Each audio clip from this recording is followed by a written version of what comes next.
اعوذ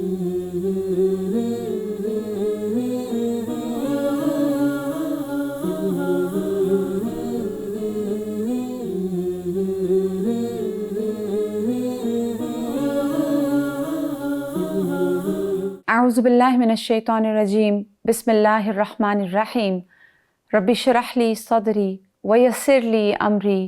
واحلل عقدۃ من لسانی یفقہوا قولی رب زدنی علما۔ السلام علیکم ورحمۃ اللہ وبرکاتہ۔ Eternal lessons dealings of the prophet صلی اللہ علیہ وآلہ وسلم کی نئی ایپیسوڈ کے ساتھ میں رابعہ کلیم آپ کی خدمت میں حاضر ہوں۔ لقد کان لکم فی رسول اللہ اسوۃ حسنہ لمن کان یرجو اللہ والیوم الآخر وذکر اللہ کثیرا۔ ناظرین، ہمارا آج کا موضوع ہے فقر۔ نبی کریم صلی اللہ علیہ وآلہ وسلم کی فقر کے بارے میں بے شمار احادیث ہیں۔ آئیے جانتے ہیں۔ ہمارے ساتھ موجود ہیں ڈاکٹر فریحہ میلہ۔ السلام علیکم ورحمۃ اللہ وبرکاتہ۔ وعلیکم السلام ورحمۃ اللہ۔ جی ڈاکٹر صاحب، میں چاہوں گی کہ آج آپ ہمیں فقر کے بارے میں کچھ بتائیں، رسول اللہ صلی اللہ علیہ وآلہ وسلم کے کچھ احادیث، اور پھر یہ کہ آپ صلی اللہ علیہ وآلہ وسلم کا فقراء کے ساتھ کیا معاملہ تھا۔ فقر اللہ سبحانہ وتعالیٰ کی پیدا کی ہوئی ایک سچویشن ہے جس سے وہ اپنے بندوں کو آزماتا بھی ہے اور ان کو اس میں سے گزارتا ہے تاکہ دیکھے کہ کون اللہ تعالیٰ کا پھر بھی صابر اور شاکر بندہ بنتا ہے۔ صبر اللہ سبحانہ وتعالیٰ کی پیدا کی ہوئی ایک ایسی سچویشن ہے کہ جس سے وہ اپنے بعض بندوں کو گزارتا ہے تاکہ وہ دیکھے کہ کون اچھے عمل کرتا ہے، کیونکہ ہم نے پہلے بھی بات کی کہ ہماری زندگی میں آنے کا مقصد تو، ہمارا دنیا میں آنے کا مقصد تو بہرحال یہی ہے کہ اللہ تعالیٰ ہمیں آزمائے کہ اچھے عمل کون کرتا ہے۔ اب رسول اللہ صلی اللہ علیہ وسلم کے جو اپنا سورس آف انکم تھا وہ مدینہ میں، اگر ہم دیکھیں، مکہ میں تو آپ تاجر تھے، ایک کامیاب تاجر تھے، اور پھر نبوت کے بعد آپ نے تجارت جب ختم کی اور آپ نے سارا مال جو خدیجہ رضی اللہ عنہا نے بھی ہے وہ اپنا اسلام کے اوپر لگا دیا، اسلام کی ترویج میں، اسلام کی ضروریات میں لگا دیا۔ اور اس کے بعد جب آپ صلی اللہ علیہ وسلم مدینہ تشریف لائے ہیں تو پھر اللہ سبحانہ وتعالیٰ نے آپ صلی اللہ علیہ وسلم کے جو سورس آف انکم بنائے، مثلا خمس بنایا جو غنائم میں سے ملتا تھا، پھر اسی طرح مال فے تھا، پھر ہدیے آتے تھے ڈیفرنٹ جو ہیں، کوئی عمرہ رؤسا آپ صلی اللہ علیہ وسلم کو بھیجا کرتے تھے۔ آپ صلی اللہ علیہ وسلم کا جو اپنا ذاتی انداز تھا وہ تو یہ تھا، عمر رضی اللہ تعالیٰ عنہ فرماتے ہیں کہ رسول اللہ صلی اللہ علیہ وسلم اپنے اہل و عیال پر اور اپنے گھر پر اپنا مال اپنے گھر والوں پہ خرچ کرتے تھے، اور باقی جتنا بچتا تھا وہ سارے کا سارا صدقہ کر دیتے تھے۔ اسی طرح ایک اور روایت میں آتا ہے کہ رسول اللہ صلی اللہ علیہ وسلم کا سارا مال صدقہ ہوا کرتا تھا، سوائے اس کے کہ جو وہ اپنے گھر والوں کو کھلاتے اور پہناتے۔ اور ایک اور حدیث میں آپ صلی اللہ علیہ وسلم نے فرمایا، انا لا نورث، ہم انبیاء کی جو جماعت ہیں ہماری وراثت تقسیم نہیں ہوتی، ہمارا سارا مال صدقہ ہوتا ہے۔ تو رسول اللہ صلی اللہ علیہ وسلم کا اپنا ذاتی طریقہ کار تو یہ تھا۔ ہم نے جب آپ صلی اللہ علیہ وسلم کی مہمان نوازی کا بھی پڑھا ہے بیان، تو اس وقت بھی ہم نے یہی معاملہ دیکھا ہے کہ آپ صلی اللہ علیہ وسلم سب سے پہلے خود دیکھتے تھے کہ کیا میں اس مسافر کی مہمان نوازی کر سکتا ہوں یا نہیں۔ اگر آپ کے گھروں میں سے کوئی چیز نہیں ملتی تھی تو پھر آپ صلی اللہ علیہ وسلم کسی اور سے کہتے تھے۔ تو اس طرح آپ صلی اللہ علیہ وسلم نے اپنے گھرانے پر ایک فقر طاری کر رکھا تھا جو کہ اختیاری تھا۔ آپ صلی اللہ علیہ وسلم کا فقر اختیاری تھا۔ بہرحال آپ صلی اللہ علیہ وسلم جس معاشرے میں رہتے تھے وہاں فقراء بھی تھے، اغنیاء بھی تھے، اور سب سے پہلی بات تو یہ ہے کہ آپ صلی اللہ علیہ وسلم خود سے پہچان لیتے تھے، لوگوں کی حیت سے، لوگوں کے لباس سے، انداز سے، کہ اس کی کیا ضروریات ہیں، اور باقاعدہ آپ صلی اللہ علیہ وسلم محسوس کرتے۔ بعض اوقات آپ کا چہرہ مبارک متغیر ہوتا، کسی کی تکلیف کو دیکھ کر آپ وہ تکلیف محسوس کرتے۔ ایک مرتبہ کچھ لوگ آئے، جریر بن عبداللہ رضی اللہ عنہ فرماتے ہیں کہ ہم رسول اللہ صلی اللہ علیہ وسلم کے پاس تھے، دن چڑھے تو کچھ لوگ آئے جن کے نہ پیروں میں جوتا تھا، نہ ان کے بدن پر کوئی ڈھنگ کا کپڑا تھا، اور انتہائی ان کی مخدوش حالت تھی۔ تو ان کو دیکھ کر آپ صلی اللہ علیہ وسلم کا چہرہ مبارک، ان کے جو فاقہ اور فقر آپ نے ان کے اوپر دیکھا تو آپ کا چہرہ مبارک متغیر ہوا، اور آپ صلی اللہ علیہ وسلم نے بلال رضی اللہ تعالیٰ عنہ سے فرمایا کہ اذان دیجیے۔ انہوں نے اذان دی اور پھر آپ صلی اللہ علیہ وسلم نے نماز پڑھائی اور پھر خطبہ دیا، اور اس خطبے میں جیسے ہم تھرو آؤٹ آپ صلی اللہ علیہ بالکل وسلم کا طریقہ مبارک دیکھتے آ رہے ہیں نا کہ قرآن کے ذریعے سے موٹیویٹ کرنا، تو آپ صلی اللہ علیہ وسلم نے آیات پڑھی، یا ایھا الناس اتقوا ربکم الذی خلقکم من نفس واحدۃ، اے انسانوں ڈرو اس رب سے جس نے تمہیں ایک جان سے پیدا کیا، جس کے اینڈ میں آتا ہے ان اللہ کان علیکم رقیبا۔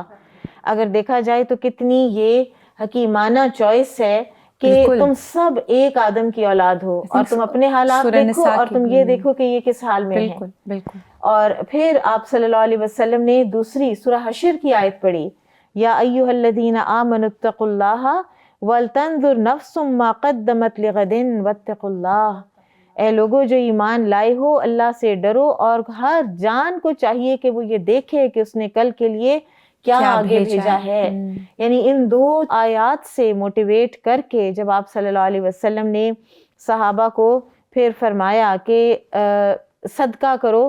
تو ہر کوئی کچھ نہ کچھ لے آیا، کوئی دینار لے آیا، کوئی درہم لے آیا، کوئی کپڑے لے آیا، کوئی جو لے آیا، کوئی غلہ لے آیا، یہاں تک کہ پھر آپ صلی اللہ علیہ وسلم نے فرمایا کہ کسی کے پاس اگر کھجور کا آدھا ٹکڑا ہے تو وہ بھی لے آئے۔ اور عورتوں نے بہت صدقہ کیا اس موقع پر، جی، ہر موقع پر جی، جی، خواتین ساتھ ساتھ ہوتی تھیں، وہ معاشرہ ایسا ہی بالکل، تھا، وہاں پر خواتین اپنا جو ہے ڈسکریمنیشن نہیں تھی، نہیں ڈسکریمنیشن نہیں تھی، اور اپنا کنٹریبیوشن ہمیشہ جی وہ ساتھ کے ساتھ رکھتی تھیں۔ اس موقع پر پھر آپ صلی اللہ علیہ وسلم نے فرمایا کہ جس نے اسلام میں کوئی اچھی سنت کا ابتدا کیا، یعنی اچھی سفارش کی، آپ صلی اللہ علیہ وسلم نے اب سفارش کی ہے نا بیسکلی، تو اب اس سفارش کی وجہ سے جو ان کا کام ہو گیا ہے، تو اگر رسول اللہ صلی اللہ علیہ وسلم نے خود اپنے پاس سے کچھ بھی نہیں دیا نا تو بھی ثواب ان کو بھی ملے گا سفارش کرنے کا، شفاعت کرنے کا۔ تو اس لیے اچھی سفارش کرنی چاہیے۔ کئی دفعہ یہ ہوتا ہے کہ آپ کے پاس کوئی آتا ہے، ایسا کیس آ جاتا ہے، یا آپ کے پاس کوئی ایسا، کوئی کہتا ہے کہ میرے بچے کو فیس چاہیے، یا کوئی کہتا ہے کہ ہمارا اس دفعہ کا یعنی راشن ہمیں دلا دیں، یا تو آپ نہیں دے پا رہے ہوتے، ہر وقت انسان کے پاس نہیں ہوتا، لیکن اگر آپ کسی اور کو کہہ کر وہ دلوا دیتے ہیں اور آپ اپنے پاس سے کچھ بھی نہیں دیتے تو آپ کو بھی اجر ملے گا۔ یہ اسلام کی خوبصورتی ہے، اور اس سے نیکی بڑھتی ہے نا۔ آپ دیکھیں کہ اگر آپ کو یہ پتا ہو کہ اگر میں نے اس کی سفارش کر بھی دی تو میرے لیے تو اس میں کچھ بھی نہیں ہے، تو ایک ہیومن نیچر ہے کہ آپ پھر کوئی اس کو بڑے اچھے دل سے نہیں کریں گی، یا آپ نہیں کریں گی، یا آپ ایک دفعہ کریں گی دوسری دفعہ نہیں کریں گی۔ جب آپ کو یہ پتا ہو کہ میرے پاس تو اتنے پیسے نہیں ہیں کہ میں اس کو یہ دے سکوں، لیکن میں اگر کسی دوسرے سے دلوا دوں تو گھر بیٹھے مجھے بھی اجر ملے گا، تو پھر اس ٹیم ورک کو جو پروموٹ کیا ہے نا آپ صلی اللہ علیہ وسلم نے یہاں پر فقراء کی مدد کے لیے، وہ بہت ضروری ہے۔ بالکل، اور آپ دیکھیں کہ جہاں کوئی بھی کچھ لوگ مل کے سوشل ویلفیئر کا کام کر رہے ہوتے ہیں وہ کتنا ملٹی پلائی ہوتا ہے۔ جی بالکل ایسے وہاں پہ ایک کیس ہوتا ہے، اس کے لیے آپ نے کوئی چیز اکٹھی کرنی ہوتی ہے، وہ آپ کو کتنی ودن آورز، ودن منٹس کئی دفعہ آپ کی جو ہے وہ اکٹھی ہو جاتی ہے۔ اور یہ تو مشاہدے میں آیا ہے، آپ ایک میسج اپلوڈ کرتے ہیں کہ فلاں فلاں کو ضرورت ہے، تو مجھے کئی مرتبہ ایسا اتفاق ہوا ہے کہ جب ہم کسی آرگنائزیشن کے ساتھ کام کر رہے ہوتے ہیں اور اس طرح کا کوئی اکٹھے تو وہ ایک ہم میسج اپلوڈ کرتے ہیں اور وہ ودن منٹس، سم ٹائمز ودن منٹس وہ پورے کا پورا جو ہے وہ اکٹھا ہو جاتا ہے، اور آپ کا صرف ایک میسج ہے، اور اللہ کے پاس تو بے پناہ ہے دینے کے لیے نا۔ بالکل، تو اس چیز میں سٹنجی نہیں ہونا چاہیے، اس میں سستی کا شکار نہیں ہونا چاہیے۔ دیر اینڈ دین اگر آپ ایک میسج بھی آپ کا ہیلپ کر سکتا ہے تو اس کو اچھا۔ اس میں آپ نے کہا کہ رسول اللہ صلی اللہ علیہ وآلہ وسلم کا فقر اختیاری تھا، تو اس کی کیفیت کیا تھی اور اس کی وجہ کیا تھی؟ اس کی وجہ یہ تھی کہ آپ صلی اللہ علیہ وسلم نے دنیا سے جو ایک بے رغبتی اور زہد ہے اس کو اپنا کے رکھا، کہ تاکہ ایک اپیرنٹلی یہ وجہ سمجھ آتی ہے کہ تاکہ کوئی یہ نہ کہے کہ آپ صلی اللہ علیہ وسلم کے پاس تو اتنا کچھ تھا تو پھر آپ صلی اللہ علیہ وسلم نے اللہ تعالیٰ کے احکامات کو امپلیمنٹ کیا یا کروایا۔ آپ نے بیئر منیمم پہ رہ کر، بیئر منیمم پہ سروائیو کر کے اور خود اپنے گھر والوں کو سروائیو کروا کے دکھا دیا کہ کم سے کم بھی اگر کسی کے پاس ہو تو وہ بھی اسلام کو امپلیمنٹ کر سکتا ہے. بالکل. اور جو ہم ان ایپیسوڈس میں آگے بڑھ رہے ہیں تو مجھے تو ایسے لگ رہا ہے جیسے اللہ سبحانہ و تعالیٰ نے اپنے نبی کے ذریعے